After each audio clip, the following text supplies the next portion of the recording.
Guys, ಇವತ್ತೊಂದು instant ಖಾರ dosa recipe ತೋರಿಸ್ತಾ ಇರೋದು. ಮೊದಲಿಗೆ ಒಂದು ಜಾರಿಗೆ ಅವಲಕ್ಕಿ, ರವೆ, ತೆಂಗಿನ ತುರಿ, ಅದೇ ರೀತಿ ಒಣಮೆಣಸು, ಶುಂಠಿ, ಸ್ವಲ್ಪ ಕರಿಬೇವು, ಹುಳಿ, ಜೀರಿಗೆ, ಕೊತ್ತಂಬರಿ, ಅರಿಶಿಣ ಹುಡಿ, ಅದೇ ರೀತಿ ಸ್ವಲ್ಪ ಕರ್ಡ್ ಮತ್ತು ನೀರು ಹಾಕಿ ಸ್ವಲ್ಪ ರುಚಿಗೆ ಉಪ್ಪು ಹಾಕಿ ಗ್ರೈಂಡ್ ಮಾಡಿದರೆ ನಮ್ಮ ದೋಸೆ ಬ್ಯಾಟನ್ ಅಂತೂ ರೆಡಿ.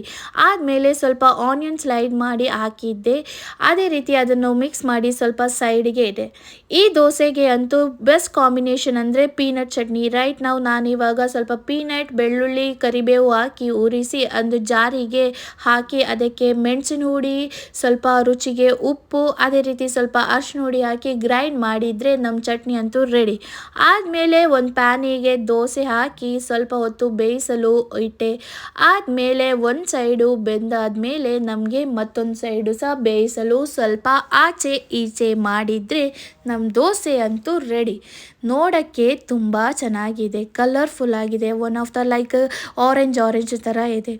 ಅದೇ ರೀತಿ ಅದಕ್ಕೆ ಪೀನಟ್ ಚಟ್ನಿ ಪ್ಲಸ್ ಸ್ವಲ್ಪ ಗೀ ಹಾಕಿ ತಿನ್ನುವಾಗಂತೂ ವಾವ್ ತುಂಬ ಸಖತ್ತಿತ್ತು.